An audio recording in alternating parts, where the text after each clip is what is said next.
The Devoted Friend by Oscar Wilde. Narrated by Ryan from Reed Media. Welcome. One morning the old water rat put his head out of his hole. He had bright beady eyes and stiff grey whiskers, and his tail was like a long bit of black india-rubber. The little ducks were swimming about in the pond, looking just like a lot of yellow canaries, and their mother, who was pure white with real red legs, was trying to teach them how to stand on their heads in the water.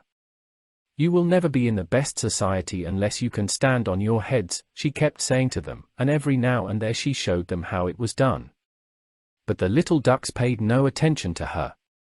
They were so young that they did not know what an advantage it is to be in society at all. "What disobedient children!" cried the old water rat, "they really deserve to be drowned." "Nothing of the kind," answered the duck, "every one must make a beginning, and parents cannot be too patient." "Ah! I know nothing about the feelings of parents," said the water rat, "I'm not a family man. In fact, I have never been married, and I never intend to be. Love is all very well in its way, but friendship is much higher. Indeed, I know of nothing in the world that is either nobler or rarer than a devoted friendship." "And what, pray, is your idea of the duties of a devoted friend?" asked a green linnet, who was sitting in a willow tree hard by, and had overheard the conversation. "Yes, that is just what I want to know," said the duck, and she swam away to the end of the pond, and stood upon her head, in order to give her children a good example. "What a silly question!" cried the water rat. "I should expect my devoted friend to be devoted to me, of course." "And what would you do in return?" said the little bird, swinging upon a silver spray, and flapping his tiny wings. "I don't understand you," answered the water rat. "Let me tell you a story on the subject," said the linnet. "Is the story about me?" asked the water rat. "If so, I will listen to it, for I am extremely fond of fiction." "It is applicable to you," answered the linnet, and he flew down, and alighting upon the bank, he told the story of the devoted friend. "Once upon a time," said the linnet, "there was an honest little fellow named Hans." "Was he very distinguished?" asked the water rat. "No," answered the linnet, "I don't think he was distinguished at all. Except for his kind heart, and his funny round good-humored face. He lived in a tiny cottage all by himself, and every day he worked in his garden. In all the countryside there was no garden so lovely as his.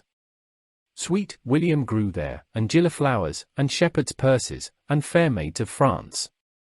There were damask roses, and yellow roses, lilac crocuses, and gold, purple, violets and white.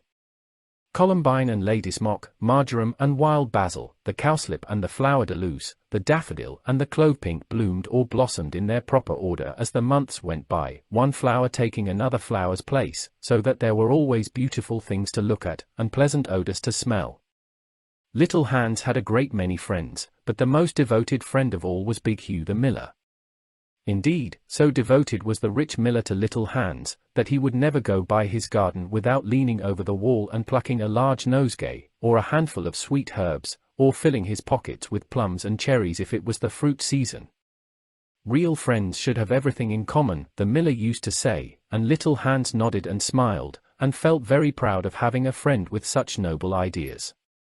Sometimes, indeed, the neighbors thought it strange that the rich miller never gave little Hans anything in return, though he had 100 sacks of flour stored away in his mill, and 6 milch cows, and a large flock of woolly sheep, but Hans never troubled his head about these things, and nothing gave him greater pleasure than to listen to all the wonderful things the miller used to say about the unselfishness of true friendship. So little Hans worked away in his garden.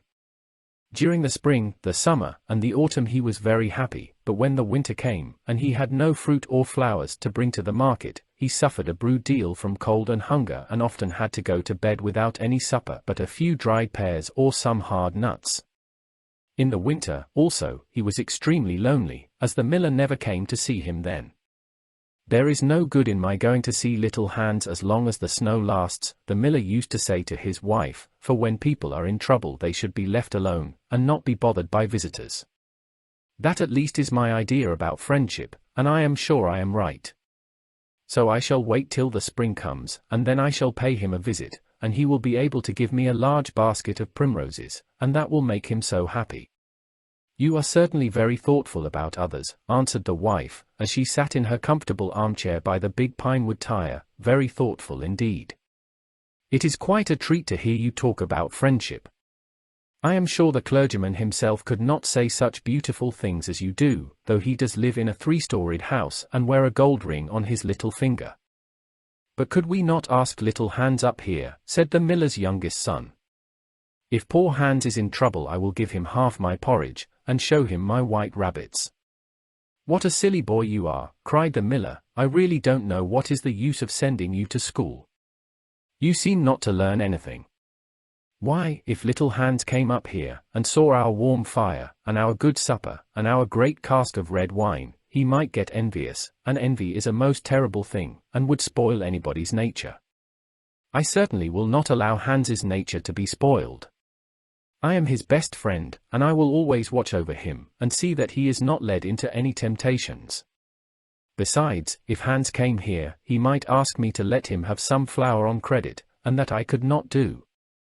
Flour is one thing, and friendship is another, and they should not be confused. Why, the words are spelt differently, and mean quite different things. Everybody can see that." "How well you talk," said the miller's wife, pouring herself out a large glass of warm ale. "Really, I feel quite drowsy. It is just like being in church." "Lots of people act well," answered the miller, "but very few people talk well, which shows that talking is much the more difficult thing of the two, and much the finer thing also," and he looked sternly across the table at his little son, who felt so ashamed of himself that he hung his head down, and grew quite scarlet, and began to cry into his tea. However, he was so young that you must excuse him. "Is that the end of the story?" asked the water rat. "Certainly not," answered the linnet, "that is the beginning." "Then you are quite behind the age," said the water rat. "Every good storyteller nowadays starts with the end, and then goes on to the beginning, and concludes with the middle. That is the new method. I heard all about it the other day from a critic who was walking round the pond with a young man. He spoke of the matter at great length, and I am sure he must have been right, for he had blue spectacles and a bald head, and whenever the young man made any remark, he always answered, 'Pooh.' But pray go on with your story." "I like the miller immensely. I have all kinds of beautiful sentiments myself, so there is a great sympathy between us." "Well," said the linnet, hopping now on one leg and now on the other, "as soon as the winter was over, and the primroses began to open their pale yellow stars, the miller said to his wife that he would go down and see little Hans." "Why, what a good heart you have," cried his wife, "you are always thinking of others. And mind you take the big basket with you for the flowers." So the miller tied the sails of the windmill together with a strong iron chain, and went down the hill with the basket on his arm. "Good morning, little Hans," said the miller. "Good morning," said Hans, leaning on his spade, and smiling from ear to ear. "And how have you been all the winter?" said the miller.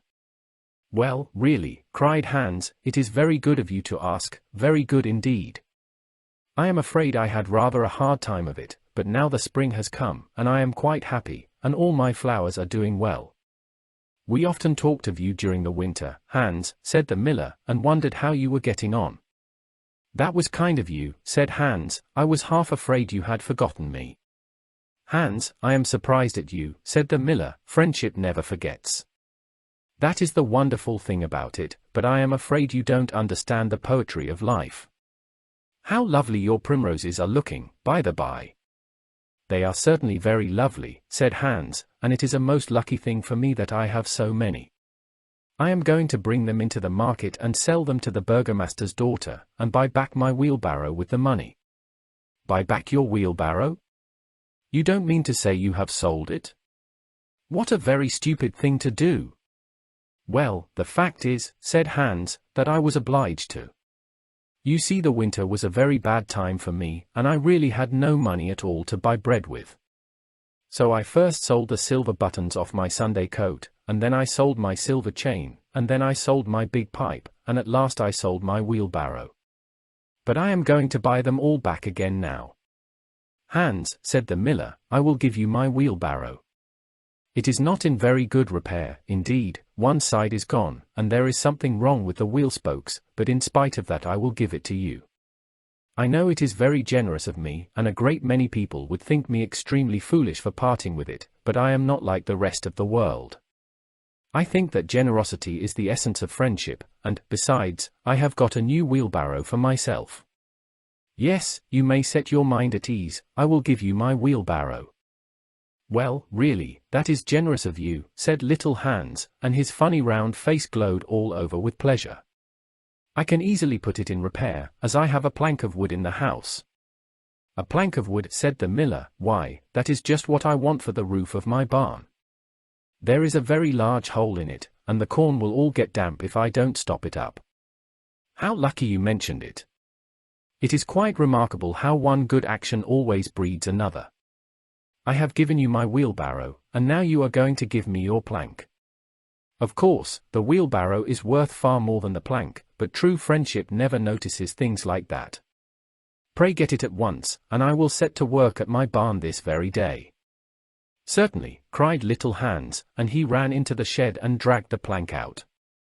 It is not a very big plank, said the miller, looking at it, and I am afraid that after I have mended my barn roof there won't be any left for you to mend the wheelbarrow with, but, of course, that is not my fault.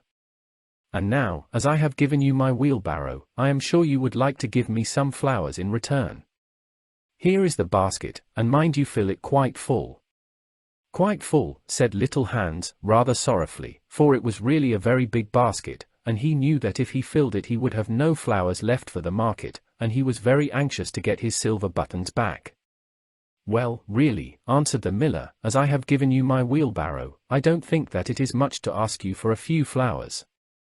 I may be wrong, but I should have thought that friendship, true friendship, was quite free from selfishness of any kind. My dear friend, my best friend, cried Little Hans, you are welcome to all the flowers in my garden. I would much sooner have your good opinion than my silver buttons, any day, and he ran and plucked all his pretty primroses, and filled the miller's basket. Goodbye, Little Hans, said the miller, as he went up the hill with the plank on his shoulder, and the big basket in his hand. Goodbye, said Little Hans, and he began to dig away quite merrily, he was so pleased about the wheelbarrow. The next day he was nailing up some honeysuckle against the porch, when he heard the miller's voice calling to him from the road. So he jumped off the ladder, and ran down the garden, and looked over the wall. There was the miller with a large sack of flour on his back. Dear Little Hans, said the miller, would you mind carrying this sack of flour for me to market? Oh, I am so sorry, said Hans, but I am really very busy today. I have got all my creepers to nail up, and all my flowers to water, and all my grass to roll. Well, really, said the miller, I think that, considering that I am going to give you my wheelbarrow, it is rather unfriendly of you to refuse. Oh, don't say that, cried Little Hans, I wouldn't be unfriendly for the whole world, and he ran in for his cap, and trudged off with the big sack on his shoulders. It was a very hot day, and the road was terribly dusty, and before Hans had reached the 6th milestone he was so tired that he had to sit down and rest. However, he went on bravely, and at last he reached the market. After he had waited there some time, he sold the sack of flour for a very good price, and then he returned home at once, for he was afraid that if he stopped too late he might meet some robbers on the way. It has certainly been a hard day, said Little Hans to himself as he was going to bed, but I am glad I did not refuse the miller, for he is my best friend, and, besides, he is going to give me his wheelbarrow. Early the next morning the miller came down to get the money for his sack of flour, but Little Hans was so tired that he was still in bed. Upon my word, said the miller, you are very lazy. Really, considering that I am going to give you my wheelbarrow, I think you might work harder. Idleness is a great sin, and I certainly don't like any of my friends to be idle or sluggish. You must not mind my speaking quite plainly to you. Of course I should not dream of doing so if I were not your friend. But what is the good of friendship if one cannot say exactly what one means? Anybody can say charming things and try to please and to flatter, but a true friend always says unpleasant things, and does not mind giving pain. Indeed, if he is a really true friend he prefers it, for he knows that then he is doing good. "I am very sorry," said little Hans, rubbing his eyes and pulling off his nightcap, "but I was so tired that I thought I would lie in bed for a little time and listen to the birds singing. Do you know that I always work better after hearing the birds sing?" "Well, I am glad of that," said the miller, clapping little Hans on the back, "for I want you to come up to the mill as soon as you are dressed, and mend my barn roof for me." Poor little Hans was very anxious to go and work in his garden, for his flowers had not been watered for 2 days, but he did not like to refuse the miller, as he was such a good friend to him. "Do you think it would be unfriendly of me if I said I was busy?" he inquired in a shy and timid voice. "Well, really," answered the miller, "I do not think it is much to ask of you, considering that I am going to give you my wheelbarrow, but of course if you refuse I will go and do it myself." "Oh! On no account," cried little Hans, and he jumped out of bed, and dressed himself, and went up to the barn. He worked there all day long, till sunset, and at sunset the miller came to see how he was getting on. "Have you mended the hole in the roof yet, little Hans?" cried the miller in a cheery voice. "It is quite mended," answered little Hans, coming down the ladder. "Ah," said the miller, "there is no work so delightful as the work one does for others." "It is certainly a great privilege to hear you talk," answered little Hans, sitting down and wiping his forehead, "a very great privilege. But I am afraid I shall never have such beautiful ideas as you have." "Oh! They will come to you," said the miller, "but you must take more pains. At present you have only the practice of friendship, some day you will have the theory also." "Do you really think I shall?" asked little Hans. "I have no doubt of it," answered the miller, "but now that you have mended the roof, you had better go home and rest, for I want you to drive my sheep to the mountain tomorrow." Poor little Hans was afraid to say anything to this, and early the next morning the miller brought his sheep round to the cottage, and Hans started off with them to the mountain. It took him the whole day to get there and back, and when he returned he was so tired that he went off to sleep in his chair, and did not wake up till it was broad daylight. "What a delightful time I shall have in my garden," he said, and he went to work at once. But somehow he was never able to look after his flowers at all, for his friend the miller was always coming round and sending him off on long errands, or getting him to help at the mill. Little Hans was very much distressed at times, as he was afraid his flowers would think he had forgotten them, but he consoled himself by the reflection that the miller was his best friend. "Besides," he used to say, "he is going to give me his wheelbarrow, and that is an act of pure generosity." So little Hans worked away for the miller, and the miller said all kinds of beautiful things about friendship, which Hans took down in a notebook, and used to read over at night, for he was a very good scholar. Now it happened that one evening little Hans was sitting by his fireside when a loud rap came at the door. It was a very wild night, and the wind was blowing and roaring round the house so terribly that at first he thought it was merely the storm. But a second rap came, and then a third, louder than either of the others. "It is some poor traveller," said little Hans to himself, and he ran to the door. There stood the miller with a lantern in one hand and a big stick in the other. "Dear little Hans," cried the miller, "I am in great trouble. My little boy has fallen off a ladder and hurt himself, and I am going for the doctor. But he lives so far away, and it is such a bad night, that it has just occurred to me that it would be much better if you went instead of me. You know I am going to give you my wheelbarrow, and so it is only fair that you should do something for me in return." "Certainly," cried little Hans, "I take it quite as a compliment your coming to me, and I will start off at once. But you must lend me your lantern, as the night is so dark that I am afraid I might fall into the ditch." "I am very sorry," answered the miller, "but it is my new lantern, and it would be a great loss to me if anything happened to it." "Well, never mind, I will do without it," cried little Hans, and he took down his great fur coat, and his warm scarlet cap, and tied a muffler round his throat, and started off. What a dreadful storm it was! The night was so black that little Hans could hardly see, and the wind was so strong that he could scarcely stand. However, he was very courageous, and after he had been walking about 3 hours, he arrived at the doctor's house, and knocked at the door. "Who is there?" cried the doctor, putting his head out of his bedroom window. "Little Hans, doctor." "What do you want, little Hans?" "The miller's son has fallen from a ladder, and has hurt himself, and the miller wants you to come at once." "All right," said the doctor, and he ordered his horse, and his big boots, and his lantern, and came downstairs, and rode off in the direction of the miller's house, Little Hans trudging behind him. But the storm grew worse and worse, and the rain fell in torrents, and Little Hans could not see where he was going, or keep up with the horse. At last he lost his way, and wandered off on the moor, which was a very dangerous place, as it was full of deep holes, and there poor Little Hans was drowned.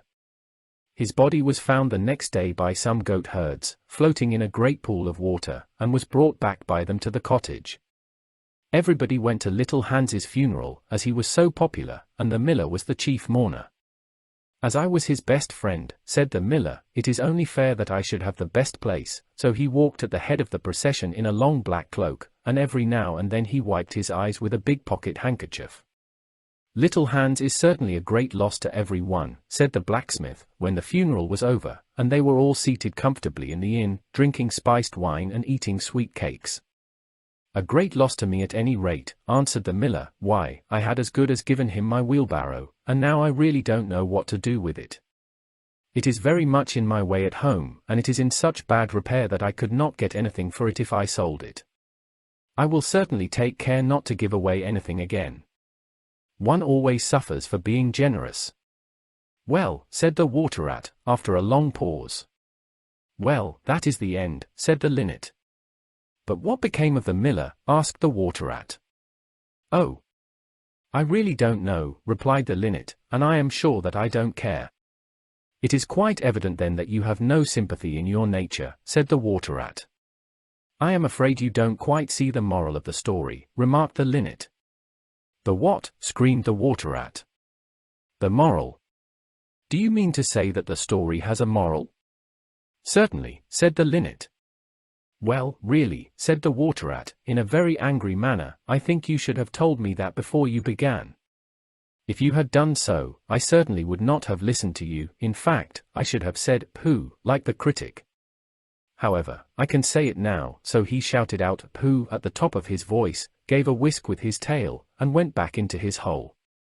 "And how do you like the water rat?" asked the duck, who came paddling up some minutes afterwards.